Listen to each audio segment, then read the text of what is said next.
already know, the Tug Hill region covers 2,100 square miles and portion of Jefferson, Lewis, Oneida, and Oswego counties. The commission is a small non-regulatory state agency, and we provide technical assistance in land use planning, community and economic development, and natural resource management. And more recently, as some of you may know, we've been partnering with some organizations and individuals to highlight history on Tug Hill. And if you haven't had the chance and are interested, I highly recommend going to our YouTube page to look at some of the other webinars that we've helped sponsor, such as the Underground Railroad, Constable Chronicles, Letters from a Tug Hill Logger, and Partner Logging. We have some additional webinars coming up, including Anna Constable from Socialite to Suffragist on Tuesday, November 9th. And on December 7th, we have William Constable, Spirit of the North Country. So if you have any suggestions for any future historical webinars or any trainings even, just send us a note, shoot us an email. We're happy to oblige. And we'll add a link to the chat box with any sort of information about upcoming webinars so that you can find out more details. And so for this specific webinar, all of you are muted and your video is turned off. If you have any questions, feel free to drop them in the chat and we will get to them partway through the presentation and also address some of them at the end. And as you may have heard at the beginning, the webinar is being recorded and the recording will be available on our YouTube channel later. So Jen's dropping those links in the chat as we speak. So without further ado, I'd like to introduce this evening's speaker, Joe Lawrence. Joe grew up in a farming family in northern Jefferson County and has made a career in agriculture. He currently serves as a New York State Extension Specialist, focusing on dairy and field crops with Cornell University. His official title is Extension Associate, but his work title is Dairy Forage System Specialist with the Cornell Pro Dairy Program. Joe has resided in Lewis County for about 15 years and currently lives in the Martinsburg area with his wife and 3 elementary age children. He is very active in his community, and I can attest to that, and has an interest in local history and understanding how the history can help shape the future success of the region, Tug Hill and beyond. So if you have any comments, any questions, or a resource that you'd like to share with the rest of the participants, feel free to drop them in the chat. You could also wait until the very end and raise your hand through the Zoom function, and then we'll invite you to speak. So Joe, take it away. Thank you. I'll share my screen here. Get this out of the way. Yeah, so as Elena said, if you have questions, just stick them in the chat or Q&A section, and we'll take a couple of breaks. It's hard for me to see the chat when I'm got my slides up here, so I may not see them immediately, but they'll be monitoring that for you. So I actually put this part of this presentation together for the Lewis County Historical Society and was scheduled to give it on, I believe it was March 18th of 2020. So we all remember what was happening that week. And there's a couple points in here that I'll reference back to that are kind of interesting to think back on, of when I was preparing this pre-pandemic compared to what we've experienced since then. But as Elena said, I think it's interesting to think about what this area has to offer, what's made it what it is to this point, and how that might affect what we're able to do for our, to maintain our economy going forward. This may seem like a funny first slide to put up on a presentation about Lewis County or the Tug Hill region, but there is a story behind it. And that's what makes this area such a good place for agriculture, and specifically for livestock. So the two pictures here, this this reindeer is, lives in a climate where there's a very short growing season. There's not a lot of food to eat, and they have short windows to get the nutrition they need to sustain. Yet you see a pretty healthy looking animal with a nice coat and stuff. Meanwhile, these water buffalo live in an area near the equator that is there's food for them year round. However, they're usually pretty skinny looking animals with not a lot of condition on them. And a lot of that has to do with what they have to eat. Ruminants are good at turning crops, high lignin crops like grass and corn into milk or meat for us to consume. And we can't eat grass directly, but there's big differences in the quality of the grass. So in cool climates, grass tends to grow very, very lush and very high and highly digestible for the animal. So even though there's not a huge abundance of it, what's available is very nutritious. Meanwhile, in hot climates, grass tends to be very high in lignin and low in digestibility. So these animals eat and eat and eat, and 12 months out of the year have plenty to choose from, but they'll actually get filled up. They're physically full. They can't eat anymore, yet there's not enough nutrients in the grass to meet their requirements. So, we talk about empty calories in our diet. Literally these animals just eat and eat until they can't eat anymore, and they still aren't getting the nutrients they need largely because of the difference in growing conditions where the crops they're eating grows. So bringing that back to Lewis County, we're pretty well suited in this area for ruminant animals, not only because of the high quality forages we can grow that they can utilize in their diet, but also in the case of cows, their optimum outside air temperature for them to be comfortable is about 45 degrees, and so even when we have hot summer days, it's not real hot relative to other areas. And we also have a lot of fresh water, and cows consume a lot of water. And as we look forward to the opportunities in agriculture and what's going on in some other parts of the country, fresh water is going to be a huge part of that. So starting out with a little history,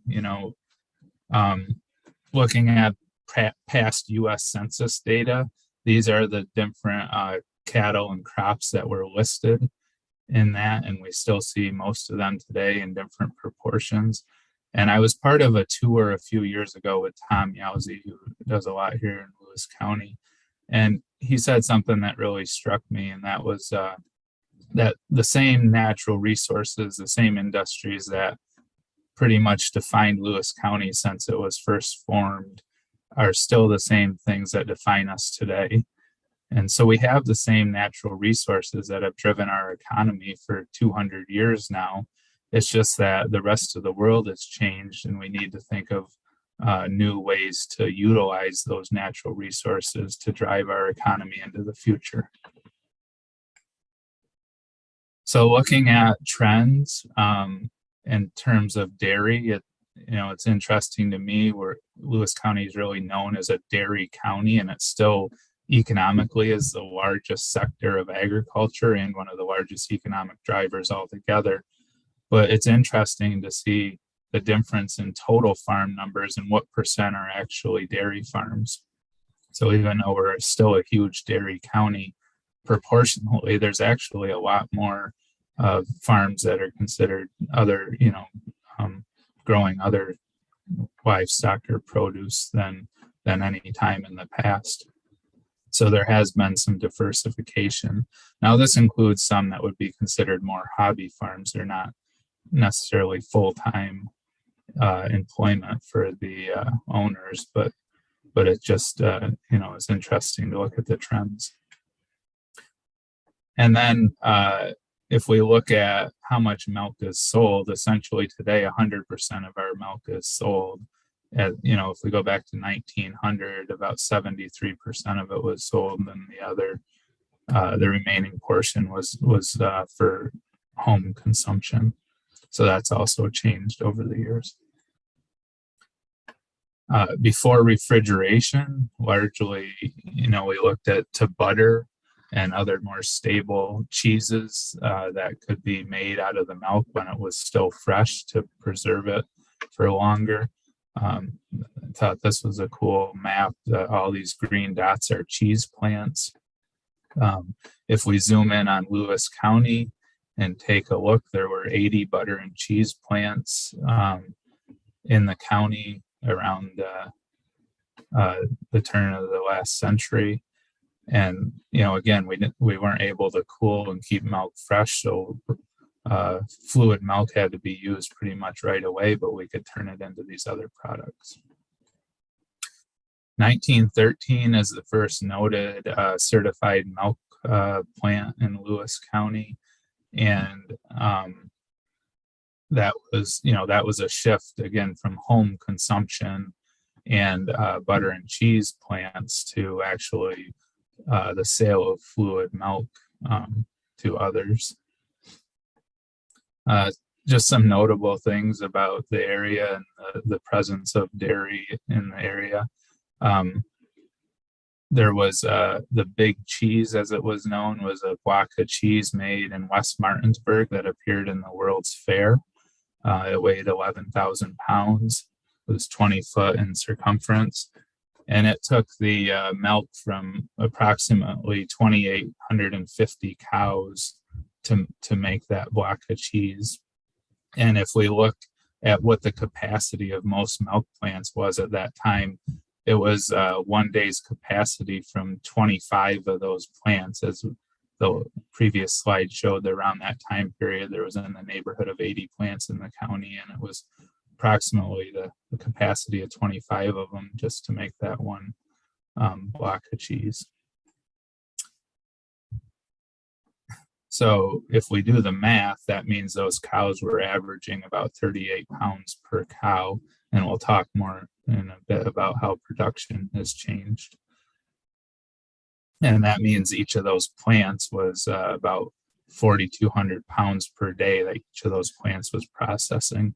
If we contrast that to Kraft Heinz plant that's still located in Wowville, today they process between 2 and 2.5 million pounds of milk per day. There's been a lot of different groups in the county. Cooperatives have always been a way for farmers to work together to gain bargaining power and work together either to buy products or group their products together to have more bargaining power to sell them. And the Wowville Producers Dairy Co-op has a long history here in the county. And, this is just a record of membership from the early years of the co-op till today. And we hear a lot in the news about challenges with agriculture and the ag economy. And there are definitely, the margins in this industry are very tight. We treat food as a commodity, and commodities tend to be, as some people say, a race to the bottom. So how cheaply can you make it? And some of this efficiency and this idea of food being a commodity has really been a blessing and a curse.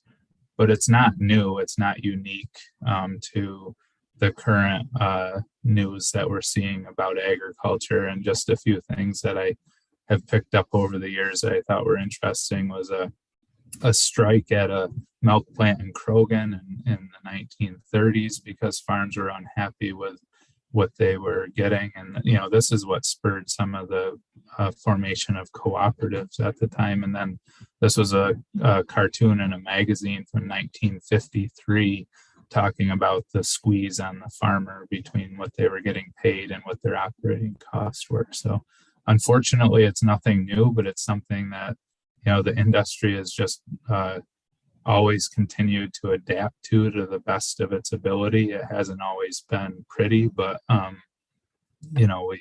we've seen this go on for generations. Getting back to some neat things with here in Lewis County. I mean, this cold storage plant from the 1920s, which was the precursor to the craft business, was once considered the largest cold storage for cheese, at least in the U.S. When during the Second World War, this Wowville cold storage facility was a shipping point for all the cheese being shipped to Europe at the time. And then if we fast forward to today, the Kraft Heinz plants produces pretty much all of the Philadelphia cream cheese that you'll find in grocery stores east of the Mississippi River. They also added a string cheese line a few years ago. And with that addition of the string cheese line, milk usage at the plant now outpaces the milk produced in Lewis County. So milk comes in from outside the area more often to make up the demand of the plant, and it's one of our largest private sector employers. There's also a lot of other processing in the neighboring region around the North Country. Some pretty significant size processing plants that take a lot of milk from the area. And then we have a kind of an uptick in on-farm processing from the past. It kind of went out of style, and with the interest in local foods and farms looking to diversify, there's been an interest in on-farm processing again. So this is my first little break point, if there's anything. If you guys have any questions for Joe, feel free to drop them in the chat. So far, nothing, Joe. All right. So I just threw these pictures up because I thought they were cool, but this was actually right in Martinsburg in Lewis County. This round barn was built in the early 1900s. As it was really considered to be a very revolutionary thing at the time, and so there was actually a feed storage silo in the middle, and that they could take feed out of and feed to the cows that were in a circle around the barn here. Interesting. We have our first question. Katie asks, how much milk gets shipped out of the county for processing versus being processed in the county, roughly, if you know that off the top of your head?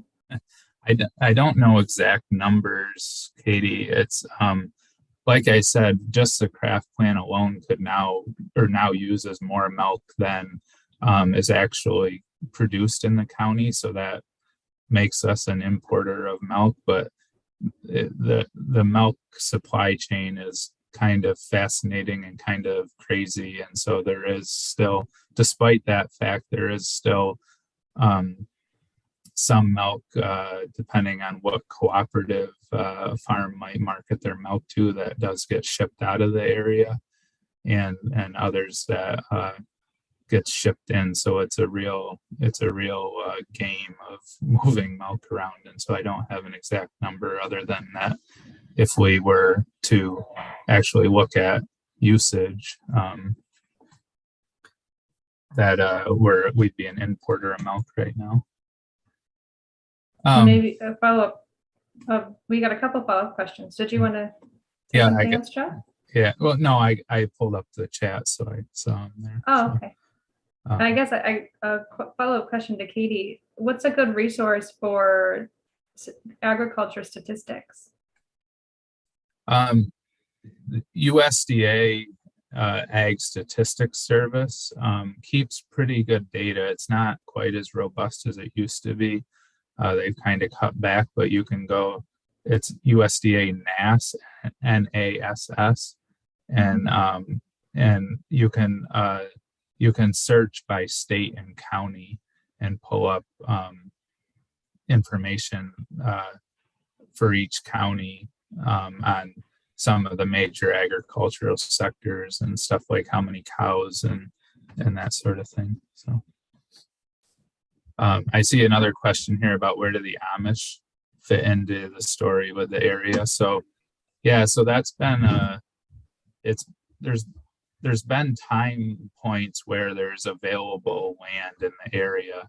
There's been other times where local farms have been expanding and competing for the land here. So we've kind of gone back and forth.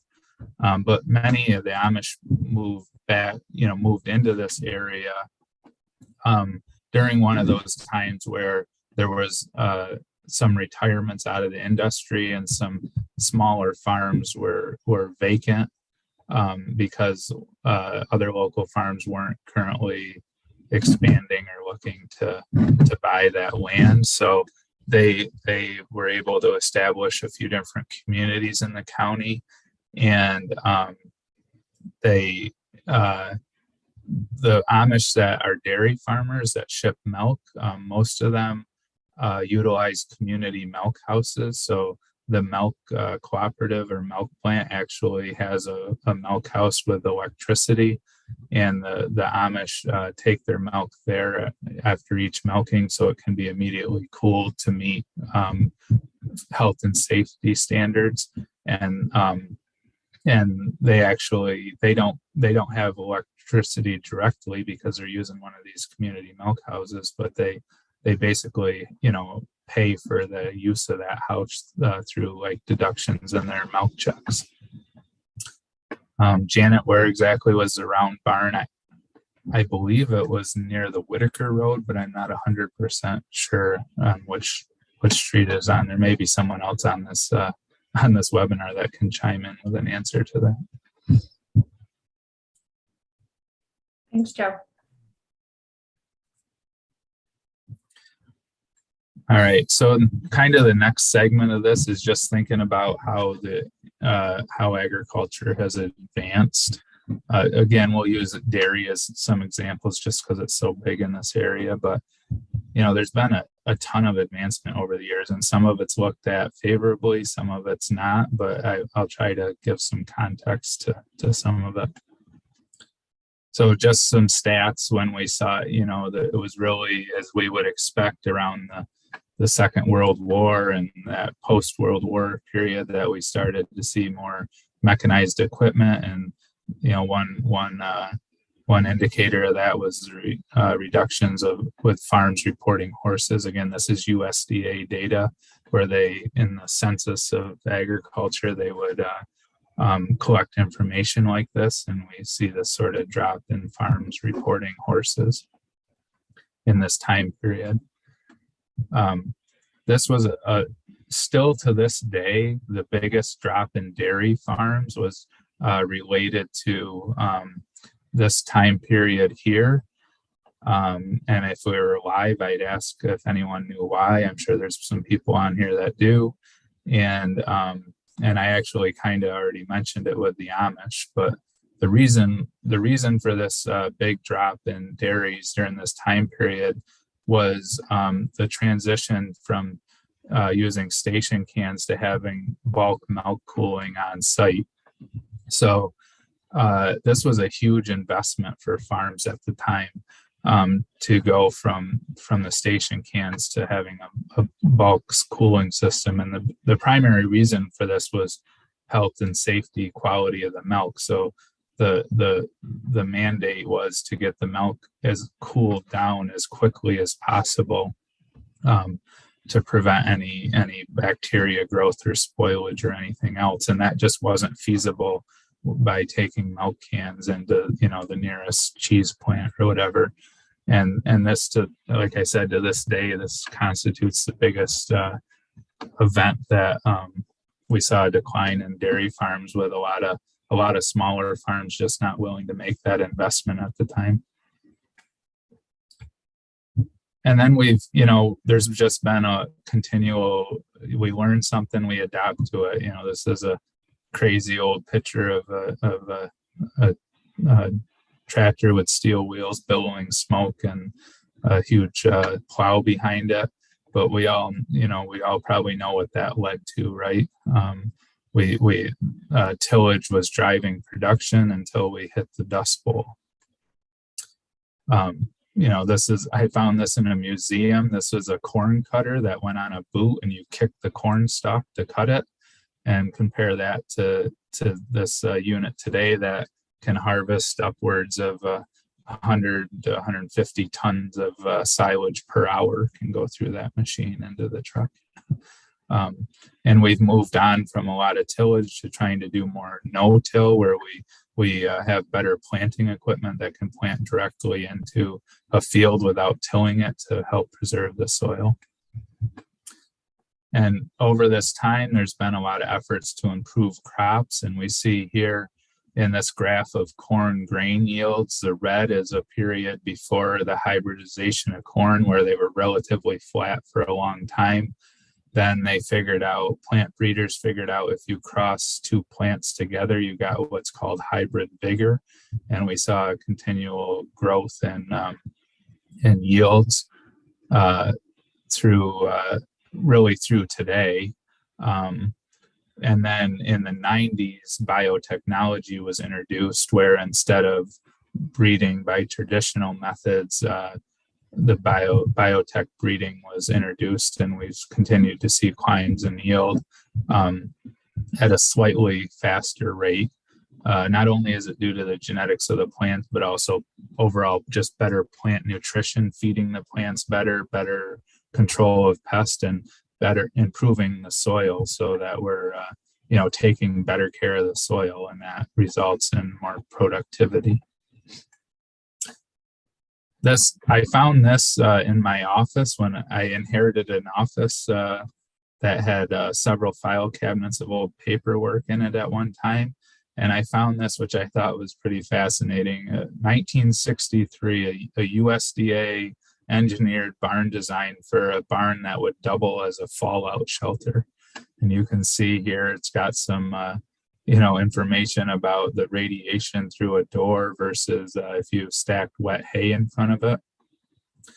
And so one, I thought this was interesting, and two, it really highlights a shift in thinking because at this point, barns were largely built for the comfort of the people working in the barns and the considerations of the people, where today barns are built for the comfort of the animals, sometimes to the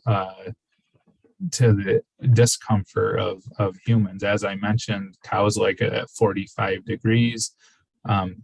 So farmers actively work to keep cows cool in the summertime using fans and sprinklers. There's always that debate about having cows out on pasture, but just like some of us might prefer to be in the air conditioning on a hot, humid day, oftentimes given the choice during especially the hottest part of the summer, cows would choose to be in this environment. Sand bedding is very comfortable for cows to lay on, but becomes a kind of a management nightmare because it's sand. It's like it wears things out, anything metal, so equipment, chains, that sort of thing all get worn out, but it's definitely a superior product for the cows to lay on. So there's really been a shift in thinking between kind of building buildings that were conducive to the humans working with them, to building buildings that were really designed for the comfort of the animal, and the humans working on them kind of having to adjust to what was better for the cows. So all of this advancement has led to some pretty significant gains. There was a journal article published in 2007 or shortly thereafter, documenting the changes in milk production and productivity from 1944 through 2007. So if we look at the numbers here, during that time period, there were 64% less cows in the United States, but producing 59% more milk. And that translated to only using 10% of the land, 23% of the feed stuff, and 35% of the water that was required to produce the same amount of milk in 1944. So when we think about the impact of growing crops on land, and that each cow essentially has an environmental impact, regardless of whether she's making a little bit of milk or a lot of milk, her environmental impact is largely the same. This is significant because we're producing a lot more with a lot fewer animals, and overall that has a big impact on the natural resources we're using to produce this food. A follow-up study was done in looking through 2017 by the same researchers that conducted the first study. And we saw actually a pretty significant increase just in that next 10-year period with all the technological advances that were going on. So there's a lot of scrutiny of the dairy industry and the carbon footprint, and the industry still does have a carbon footprint. There's no doubt about it. There's an impact on the environment of producing food, regardless of how we do it. But when we look at productivity and how that translates, a lot of these advancements have allowed us to continue to produce food with a much lower footprint. If we look back, jumping back to more local numbers, we see the pounds produced per cow reported by USDA going back to 1900 versus the number of dairy cows. So again, cow numbers have actually dropped, but production has dramatically increased. And we see that same trend, across the state. Here's just looking at the number of farms versus the pounds produced. So again, I showed these numbers earlier, going back to 1900, where there were over 3,000 reported dairy farms. Now, granted, these were quite small, but so continued downward trend in farm numbers. You see that steeper decline in the 50s and 60s there, but continual improvements in pounds produced. And this is total pounds. Over here is pounds per cow. So we see we've gone from, when they first started reporting this in the 30s of about 5,000 pounds per cow up to today where a cow is averaging well over 20,000 pounds. And if we look closer at the shift just in recent years, it's pretty striking that just since 2006, we have 34% less farms in the county, but we're shipping 20% more milk. And we see these bars, these largest sector of farms with over 550 cows, that blue bar continues to get a little bigger in terms of number of farms. So we still do have quite a few small farms in the county relative to other parts of the state and country. But those ones that are larger are now making up a significant amount of the total pounds of milk produced, even though there's still a small minority of the total farms. Looks like there might be a few more things in the chat here.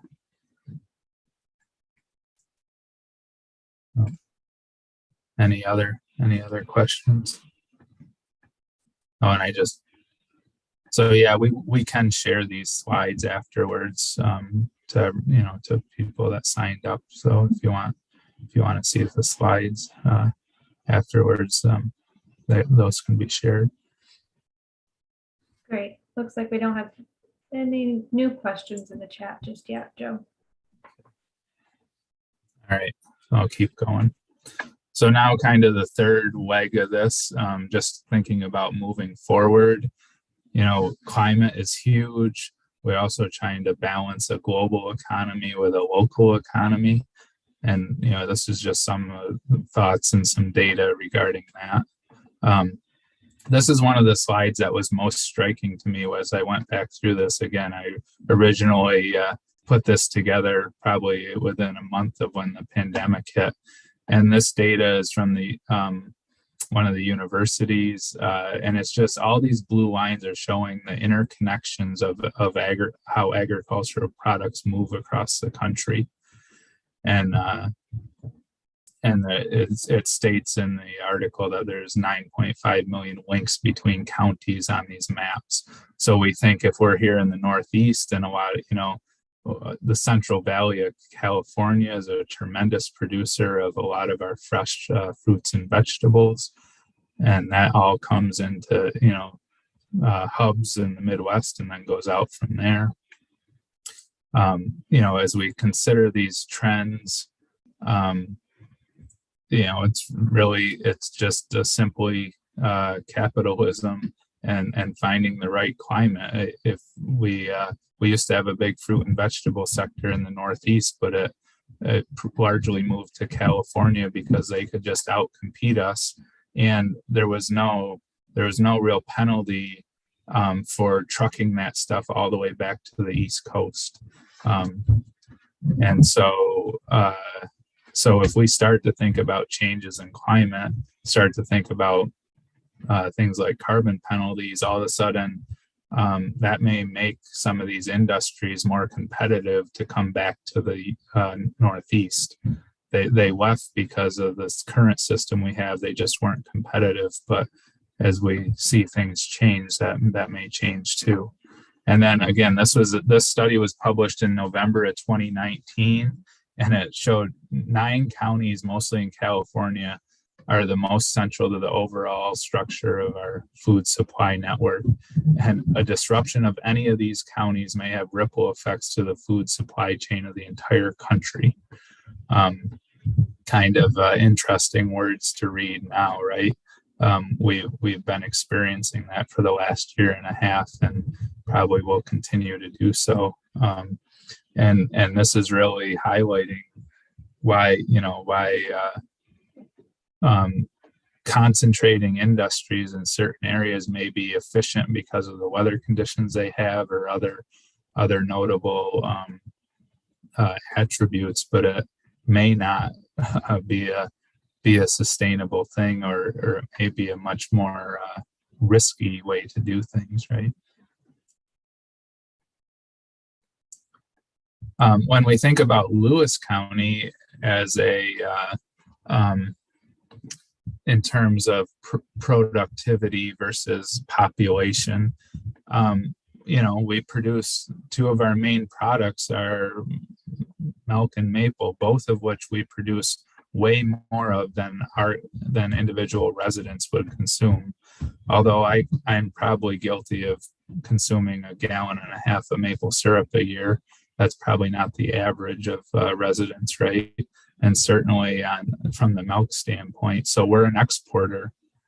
I talked about Kraft being an importer of milk for processing, but once it's processed, we're an exporter of those products, right? So we're producing way more of a couple products than we could ever use locally. Meanwhile, we're importing a lot of other products that just aren't grown here, or maybe can't be grown here. When we look at the sales of agriculture products for the county, this is again USDA data from the 2017 Ag Census, but in terms of a dollar value, milk is by far the biggest, followed by grain, cattle, and then field crops. So that would be like corn and soybeans. And then this tiny sliver is everything else, which is, both impressive and concerning at the same time, right? In terms of thinking about local food security. And then there's just so many businesses that are here because of agriculture, and so many jobs that are here because of agriculture that really drive this whole economy. So when we think about decline in farm numbers and some of the stress on the system, we have to think about that ripple effect to all these other residents of the region that earn their income in some way or another based on supporting agriculture. And then there's data from Cornell regarding a multiplier effect. So for every dollar that farms bring in milk sales, it's multiplied throughout the community by being spent multiple times over. And so this was an interesting graphic put together by a colleague of mine, but using data from 2019, but 158 farms at the time spent about 1.22 million in the economy, because they're spending a lot. Again, it's tight margins. So what they generate in milk income is being spent to keep the farm going. So that all results to an additional, 227 million of economic activity for the county. And another way we think about this, and the current debate over solar panels is an example of this, but there could be other examples of looking at that multiplier effect on the economics of milk sales and what it means for a acre of land to be supporting a cow. And right now, I mean, the numbers vary based on production and milk price, but really there's about $4,600 of economic activity generated for every acre in the county that's supporting a dairy cow. Now, the unfortunate part of that, because of the tight margins, is that there's a huge difference between gross milk sales per cow or per acre and net milk sales. And in some cases, when this cost of production actually goes above milk price, this number becomes negative. So even though there's still a ton of money being spent in the local community, it's just not sustainable to the to remain in farming, right? And that's a huge dilemma right now as we think about what's gonna be our local economy going forward, and can we survive the current stress of that a lot of agriculture and specifically the dairy industry is facing. So I like to suggest that anytime you think about developing an acre of land, whether it's to build a building on or put solar on, or I don't know, whatever other use you could think of for it. Anytime you think about taking an acre of land out of agriculture to put something else on and build a house on it, whatever, is the new use of that land going to generate more or less economic activity than that cow is right now? So thinking about back to the carbon footprint, we scrutinize a lot of the environmental impact of agriculture, but we often think about it in the context of what's going on today, instead of thinking about it in contrast to how it was in the past. And I shared some of those numbers already, but the total carbon footprint has decreased significantly despite continual increases in population. So we're feeding more people with less impact. And people argue about the impact. To me, the impact of agriculture will never be zero, because we're living in an area that was all forested prior to Europeans. The Midwest was all grasslands prior to Europeans. So if we want to talk about the impact we're having on the environment, to me, we have to compare it to that. And if we're comparing it to that, it's never going to be zero. But what I focus on is minimizing that impact. So how can we minimize the impact we have to produce what we need? And there's a lot of talk right now about net zero versus true zero, with net zero being the idea that your carbon emissions are offset by other practices. So that's a big focus in a lot of industries right now, is getting to net zero. So essentially you're not contributing any more carbon to the atmosphere, but you're not necessarily a zero carbon generator. And when we think about agriculture, I saw this quote in a magazine and or something along these lines, and I think it's really useful to remember it. When we're dealing with biological systems, it can take a extended period of time and many individuals to create a problem, and then the reverse doesn't happen overnight, right? We have to change the ideas, and it's going to take many individual changes in a similar amount of time to to correct what the problem was. So we can't expect just overnight fixes to these problems. So if we think about this in terms of our impact in the supply chain, it's really helpful to me to think about the whole supply chain. So production, which is certainly part of it, processing, retail, home, overconsumption. These are all things at different areas where there can be waste or impact. And I'm not saying I don't want to call one of them out over the other. I just want to point out that it's important that we all think about our role in it, and not necessarily just the producer's role on the farm, but every step of the way, and what our contribution is to this. I know certainly in my house with young kids around, where we throw out a lot more food than we should. And I don't know how exactly to rectify that, but I think we all have to think about our part in this. So how does Lewis County fit in here? When we think about waste and overconsumption, that could be considered a threat if we're overproducing some products or eating stuff that's not healthy for us. But there's, I think the products we do produce have a few things going in our favor.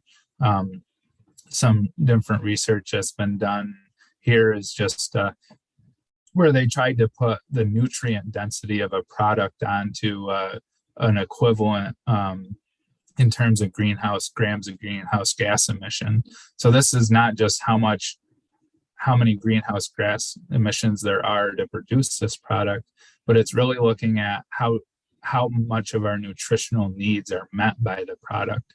So dairy milk produces more grams of greenhouse gas emissions than soy milk, but also produces a few so what were essentially 3 times as much greenhouse gas emissions, but what is that, like 8 times as much nutrients to meet our nutritional needs compared to the soy milk. If you want sugar, maple's probably a better option than some of the really refined white sugars, right? So we probably all overconsume sugar, but if we're going to consume it going forward, less refined sugars have their benefits. This was a study done at Cornell looking at the role of meat. There's probably no denying that most of us overconsume meat, but this study actually found that a pure vegetarian diet actually wasn't the most sustainable. This gets back to cows being really good at converting grass, stuff that we can't eat, into stuff we can eat. So some meat in our diet is actually can be favorable from a sustainability standpoint if we're utilizing lands that can't really be used to produce other foods for direct human consumption. Just a little bit on genetics, because this is another one of those hot button issues that comes up a lot.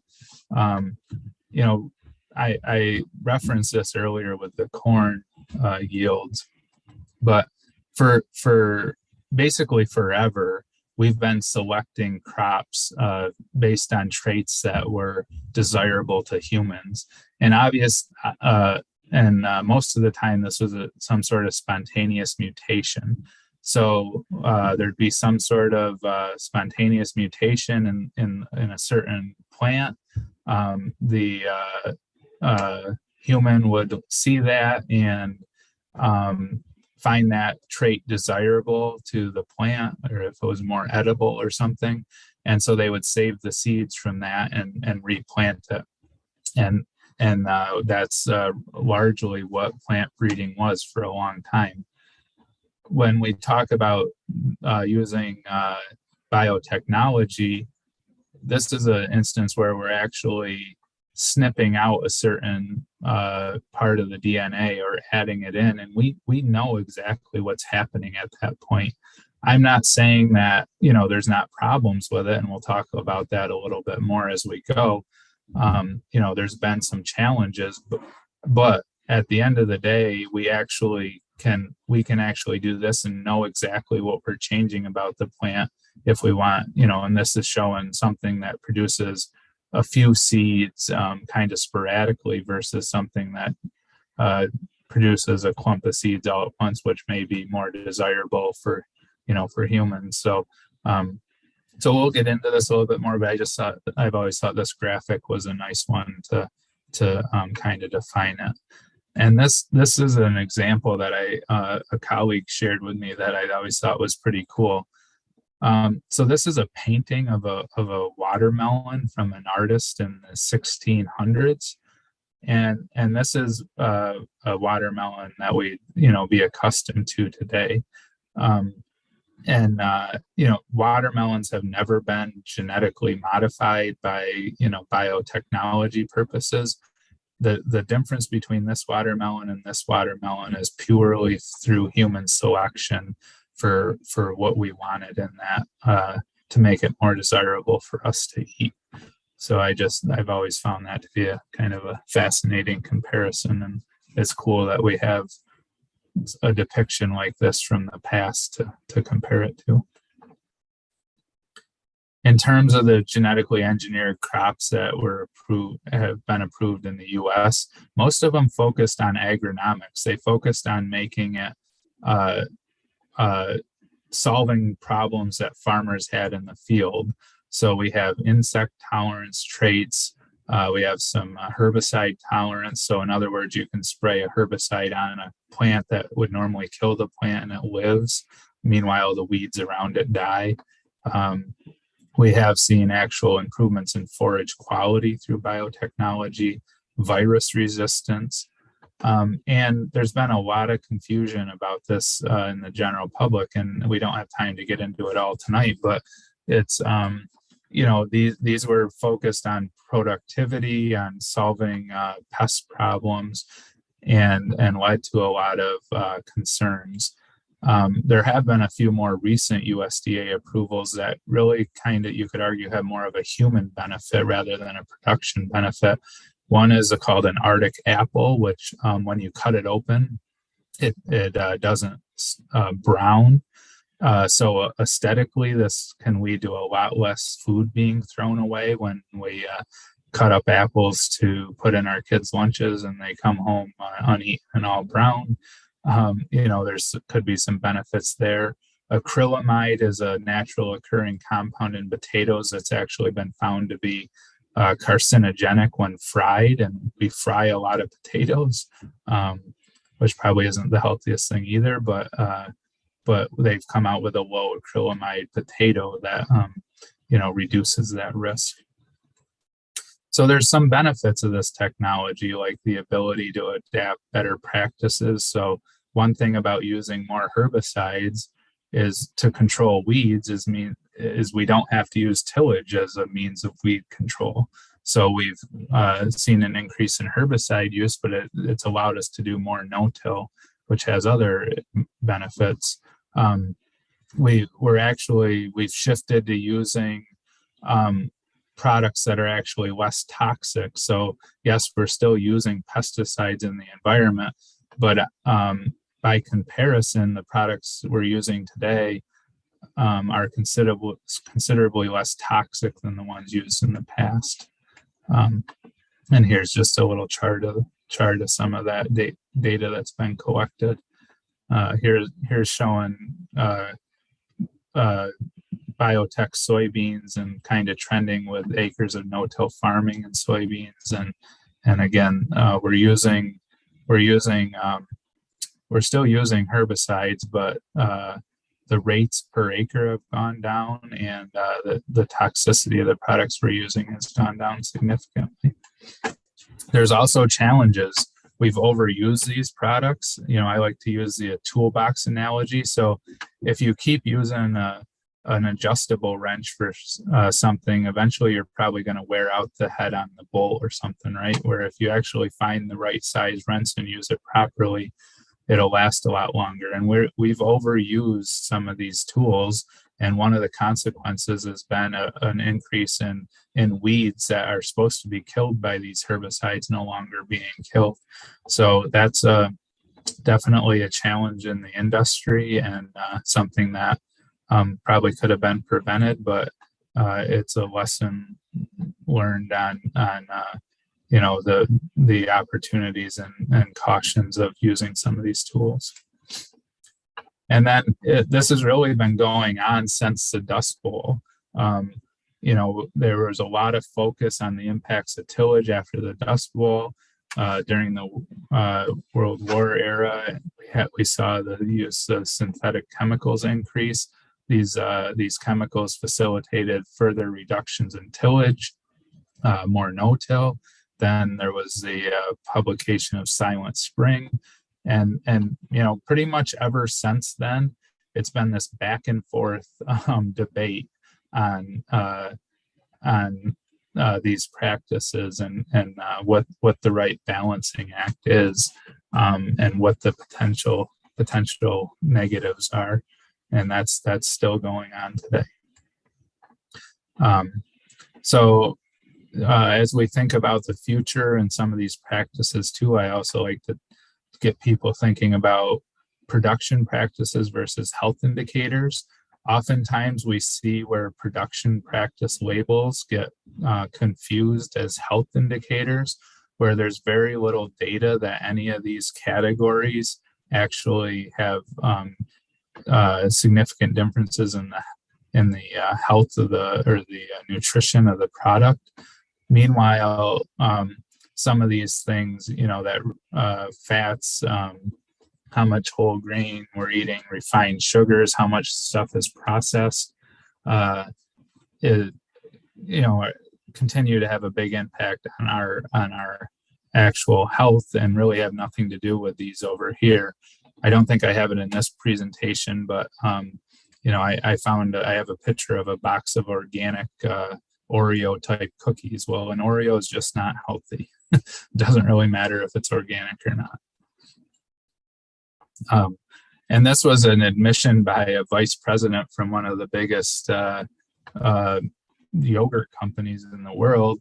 They started this movement to look for cows fed non-GMO milk or non-GMO feeds to produce their milk. The vice president gave a speech at a dairy meeting where he says, their company does not question the safety of GMO-linked foods at all, but 20% of the consumers are actively seeking non-GMO foods. So their motivation was simply that 20% of the market share, not any concerns about health and safety. The other thing that you'll note here that's a big challenge in the industry right now is their goal was 50,000 cows worth of milk, and they were targeting about 18 farms to do that with. So they're looking at very large operations because it frankly makes things easier for them. It's a lot less running around with a milk truck to pick up loads of milk from small farms to meet their demand. And I'm not saying I like this trend. It presents a lot of challenges, especially in a place like Lewis County, but it is a fact of what these processors are looking at. So to me, as we, all of us in society, as we move forward, thinking about our responsibilities as informed consumers of food, I think that, we're going to need to continually advance technologies to reduce our impact, and producers need to be held accountable for the proper use of these technologies. But we all have a role to understand what's going on, have confidence in science, and really look at understanding our food chain and supporting what needs to be done from an environmental and economic standpoint. So finally, to wrap up here, I know I'm getting long-winded, but there's a lot of opportunities and threats nationally and locally. I mean, we have a very cheap food system, an established business model. Again, I put this slide together before COVID. That did seem to be working at that point, right? But there's also threats, regional food security, which we're seeing now, climate change, that consumer disconnect, and several other things that call into question our current kind of national system. So what, in terms of Lewis County, as we think about the future, we have the same resources we've always had, as I started out by saying. There's this interest in local food and proximity to big population centers on the East Coast, and that we have to think about and as opportunities, but we still have some of our own threats, the weather patterns we've been experiencing, our cost of production, and because like I said with the fruit and vegetable example, California can just outcompete us right now. They can produce this stuff at a lower cost and even ship it back to us and still be at a lower cost. But that's probably not going to last forever. So, what is locally, are consumers going to be willing to support the local food movement? And are we going to be able to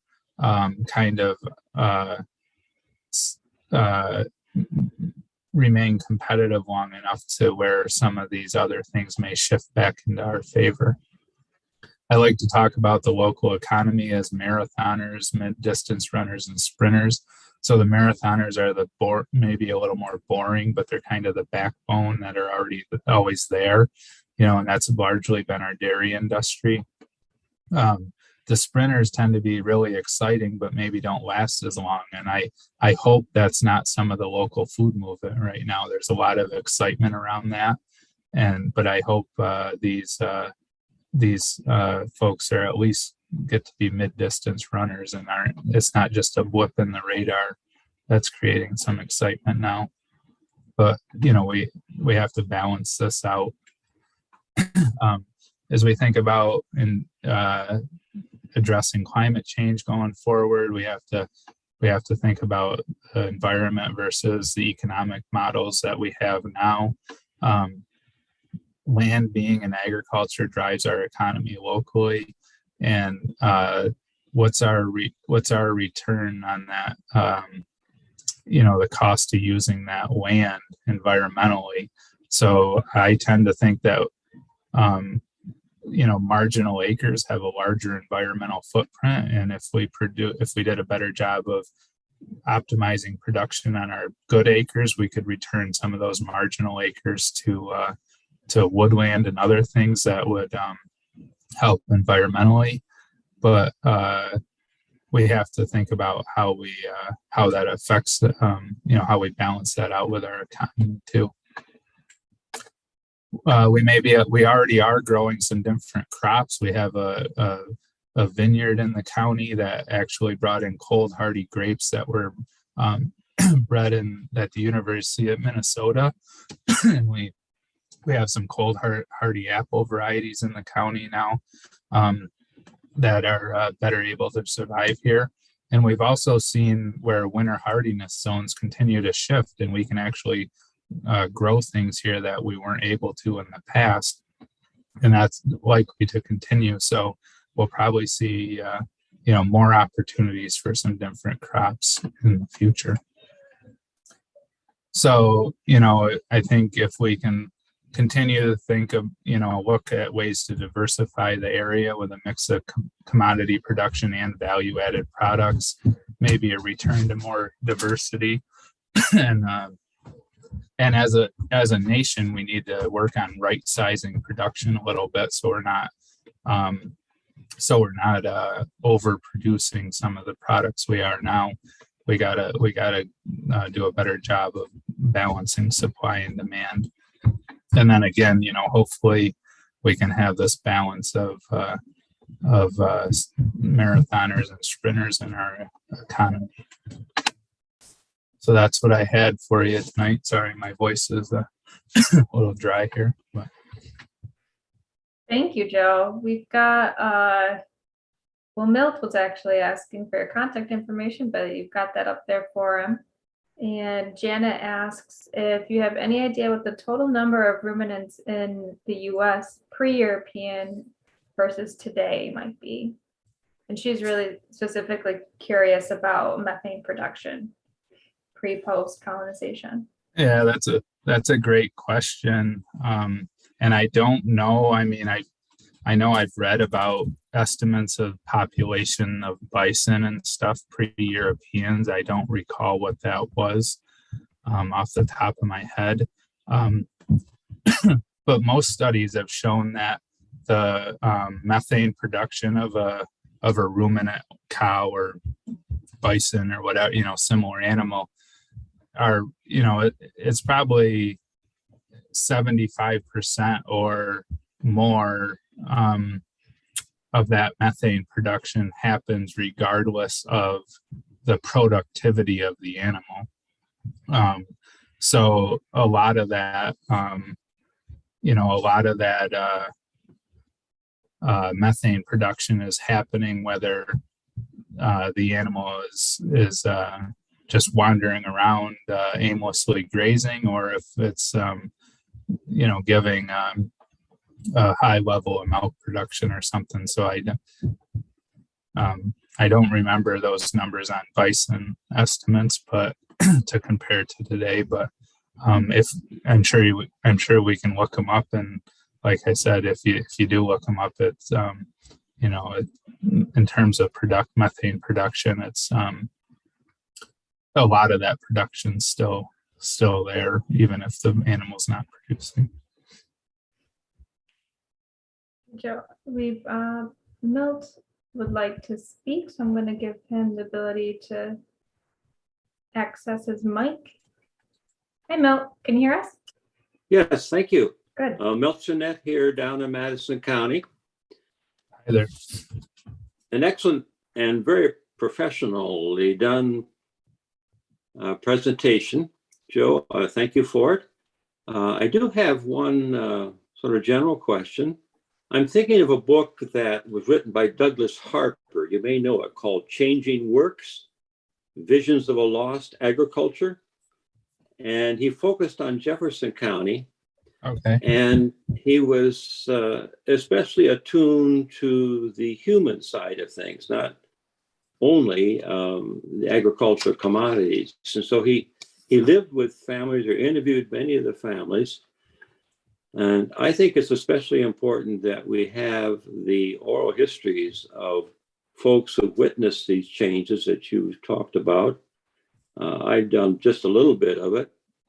And I can remember dairy farmers telling me they can remember the exact day and year that electricity came to the farm, and how that radically altered their lives, though sometimes their wives weren't so happy because the cows got the electricity, the lights and electricity before the house did. And I knew Horace Backus quite well. Do you recognize that name? Yeah. Yes. And I asked Horace once, what was the most significant change in dairy farming that he knew through his lifetime? And I expected him to say electricity. But as you indicated, he said it was the bulk milk tank, that had such a radical change in dairy farming. So I'm hoping that Cornell or some other place, even locally, folks might get out and talk to some of these dairy farmers who may be up in their 80s or 90s now, and that we don't lose the human story that accompanies these changes. So thank you again. Thank you for your comments, and I would love that too. Unfortunately, it just just thinking back in my time working in Lewis County here and getting to know a lot of the farm families, that we've lost a lot of those those that generation already, but it's never too late, right? There's certainly still an opportunity to try to capture some of that. I think that's a great suggestion.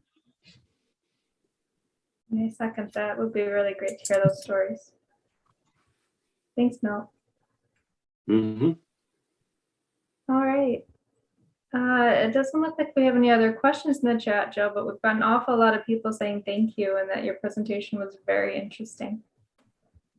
So looking at the time, we might as well wrap up. So Joe, thank you so much for presenting for us today. For all the participants who are still on the call, just wanted to let you know that the recording and the links for all of our previous Abolition and Underground Railroad webinars will be shared with you in a follow-up email. And in the meantime, check out our YouTube channel and you can see all of our other historical series like the Tug Hill Logger series and the Constable Chronicles, like I mentioned earlier. And you can also see a list of all of our upcoming workshops and trainings at our tughill.org/services/training.